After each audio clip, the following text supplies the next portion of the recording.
Hello. Today is Wednesday, June 17th, 2026. Here is your daily signal. According to Fortune, President Trump is expected to sign a deal with Iran this Sunday to reopen the Strait of Hormuz, following intensive negotiations mediated in part by Pakistan. As policymakers convene at the upcoming G7 summit to discuss demining efforts, Britain and France have shown interest in aiding mine removal from the waterway, which could mark the endgame for the recent conflict and restore safe passage for commercial vessels. The Strait of Hormuz is a critical maritime choke point, with roughly 20% of global oil shipments traversing its waters. Prior closures have led to dramatic spikes in oil prices, with Brent crude peaking at $85 per barrel during recent tensions. On June 16, Reuters reported that U.S. and Iranian negotiators met in Doha and agreed on preliminary terms for a gradual reopening to commercial traffic over the coming week. The Wall Street Journal reported that ExxonMobil has begun prepping vessels for transiting the strait, anticipating a 15% rise in oil shipments in the next 2 weeks. Bloomberg noted that the International Maritime Organization immediately issued new navigational advisories to ensure vessel safety, based on these U.S.-Iran developments. In the near term, this reopening is expected to stabilize global crude prices and reduce volatility, benefiting import-dependent economies. Risk premiums for shipping insurers are likely to decline, while medium-term consequences may grant Iran greater geopolitical leverage as commerce normalizes. If all proceeds smoothly, renewed protocols in Hormuz could serve as a blueprint for de-escalation in other strategic maritime choke points. Next, on to the effects of Musk's latest corporate maneuvers. As Fortune and Bloomberg report, Elon Musk's sprawling empire including X, formerly Twitter, Tesla, SpaceX, and Neuralink has consolidated under the umbrella of X Holdings, centralizing management and capital allocation in a move that has sent shockwaves across global tech markets. This consolidation is reshaping the landscape of tech competition and indexes. Record-breaking events like SpaceX's IPO have made Musk the world's first trillionaire, while Nasdaq quickly changed its index eligibility rules so giant members like SpaceX could join after just 15 trading days. Under X Holdings, Musk is now CEO over several top-tier tech brands, enabling unprecedented synergy in AI and biotech. The global tech sector is closely monitoring this for impacts on innovation, competition, and regulation, with indices such as Nasdaq Tech and MSCI World Tech showing marked volatility. Reuters reported that as of June 16, X Holdings formally integrated Neuralink's board and operations, boosting cross-company synergy. Bloomberg noted an 8% surge in Tesla shares following announcements that investment returns will be pooled, while Financial Times uncovered the EU launching a probe into X Holdings for possible anti-competitive practices. In the short term, investors can expect heightened volatility in major indices. Medium-term, regulatory scrutiny and potential fines could follow.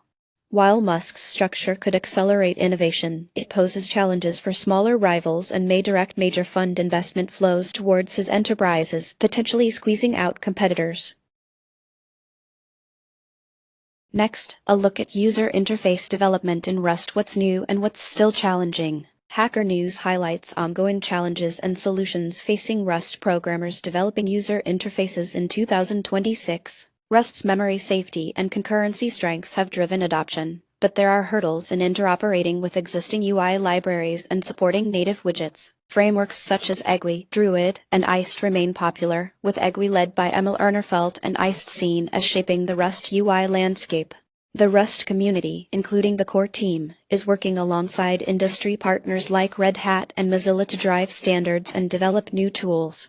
On June 16, the Egui Crate released version 0.24, prioritizing accessibility and high DPI display support, enhancing cross-platform compatibility. Druid, meanwhile, announced formal collaboration with Red Hat on June 17 to fast-track GTK bindings, promising greater integration with desktop environments.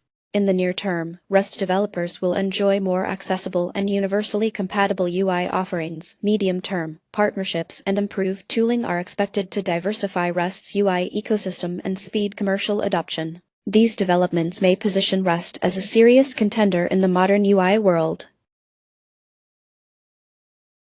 Now, onto the markets. European international markets showed mixed performance today, with France rising by 0.85% while Germany slipped by 0.17% and Italy gaining 1.42% as the strongest mover among major indices.